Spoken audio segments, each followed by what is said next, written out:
ಇತ್ತ ಮೈಸೂರಿನ ಅರಮನೆ ಆವರಣದಲ್ಲಿ ಯೋಗ ದಿನಾಚರಣೆಯನ್ನ ಮಾಡಲಾಗಿದೆ. ಕಾರ್ಯಕ್ರಮವನ್ನು ಉದ್ಘಾಟಿಸಿದ್ದಾರೆ ಸಂಸದ ಯದುವೀರ್ ಒಡೆಯರ್.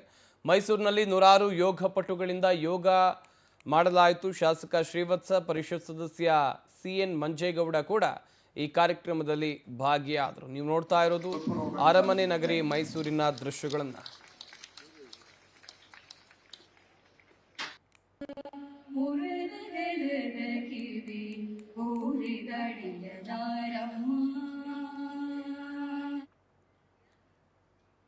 ಇತ್ತ ಬಾಗಲಕೋಟೆಯ ವಿದ್ಯಾಗಿರಿಯಲ್ಲೂ ಕೂಡ ಯೋಗ ಹಾಗೆಯೇ BVV ಸಂಘದ ಕಾಲೇಜು ಮೈದಾನದಲ್ಲಿ ಯೋಗ ದಿನಾಚರಣೆಯನ್ನ ಮಾಡಲಾಯಿತು. ಯೋಗ ದಿನಾಚರಣೆಯಲ್ಲಿ ಸಾವಿರಾರು ಯೋಗ ಪ್ರಿಯರು ಭಾಗಿಯಾದರು.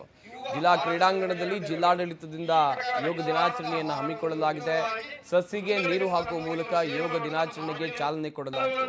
ಸಂಸದ ಗದ್ದಿಗೌಡರ್, DC ಸಂಗಪ್ಪ, SP ಸಿದ್ಧಾರ್ಥ ಗೋಯಲ್ ಭಾಗಿಯಾದರು. ಯೋಗಾಭ್ಯಾಸದಲ್ಲಿ ಸಾವಿರಾರು ಯೋಗ ಪಟುಗಳು ಭಾಗಿಯಾಗಿರೋ ದೃಶ್ಯಗಳನ್ನ ನೀವಿಲ್ಲಿ ನೋಡ್ತಾ ಇದ್ದೀರಾ. ಈ ಪ್ರಕಾರ